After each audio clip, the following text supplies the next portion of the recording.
you saw my review of the first Dune, you know that I wasn't quite sure what to say about it initially. It's still a movie where upon the first viewing, I left the theater feeling kind of empty. I wasn't sure how to feel because I didn't really understand the characters or story, and I found it pretty dense. And part of that is because it was part one. So now that I've seen part two, I appreciate part one a lot more. Everything about part two drastically improves and builds upon the predecessor. Now that all the world building is out of the way, the film is free to actually get going. It's better paced, and the story is richer and more interesting.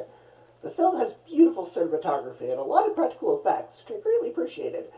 The film's villain, played by Austin Butler, is incredibly sinister. It was one of the best parts of the movie.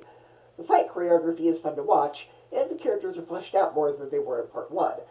Now, even though this is part two, this isn't part two as in the second half. The film still doesn't wrap everything up. It does end on a cliffhanger, right, as stuff just get really exciting. Now, I don't know if that's because the third film is going to be the last third of a book that's long, or if the next film is going to adapt book two. So if you've read the books of Dune and you know the answer to this, let me know.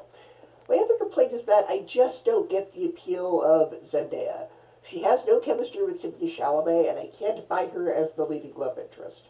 Her performance is drier than the sands of the planet the film takes place on. Overall, though, Dune Part 2 is a terrific sci-fi epic, and I highly recommend seeing it. For me, it gets an A-, 9 out of 10, and 4 out of 5 stars.